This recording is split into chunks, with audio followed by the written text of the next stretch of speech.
সরকারি চাকরিতে কোটা সংস্কারের দাবিতে শিক্ষার্থীদের আন্দোলনকে কেন্দ্র করে বাংলাদেশে শিক্ষার্থী, পুলিশ ও ছাত্রলীগের নেতাকর্মীদের মধ্যে সংঘর্ষে 7 জন নিহত ও শত শত আহত হয়েছেন। মঙ্গলবারের সংঘর্ষে চট্টগ্রামে 3 জন, ঢাকায় 2 জন ও রংপুরে 1 জন নিহত হয়েছেন।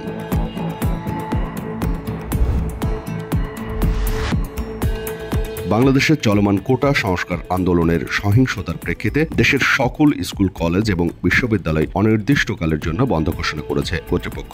ইউজিসি সচিব ডক্টর ফেরদৌস জামান স্বাক্ষরিত এক বিজ্ঞপ্তিতে বলা হয়েছে, শিক্ষার্থীদের নিরাপত্তার বিষয়টি বিবেচনায় দেশের সকল পাবলিক ও বেসরকারি বিশ্ববিদ্যালয়, অধিভুক্ত মেডিকেল, টেক্সটাইল, ইঞ্জিনিয়ারিং ও অন্যান্য কলেজ পরবর্তী নির্দেশ না দেওয়া পর্যন্ত বন্ধ থাকবে।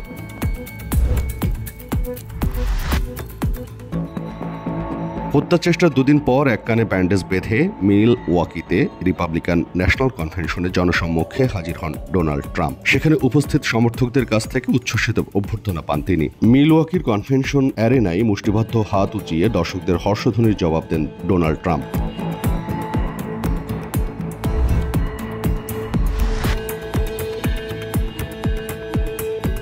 গাজায় ইসরায়েলি বাহিনীর সঙ্গে হামাস সদস্যদের তুমুল সংঘর্ষ হয়েছে। এ সময় ইসরায়েলের বোমা হামলায় গাজার দক্ষিণ ও মধ্যাঞ্চলে অন্তত 50 জন প্যালেস্টিনিয়ান নিহত হয়েছেন বলে জানিয়েছে প্যালেস্টিনিয়ান স্বাস্থ্য কর্মকর্তারা। রাফাতে একটি আবাসিক ভবনে বিমান থেকে বোমা হামলা চালিয়েছে ইসরায়েল।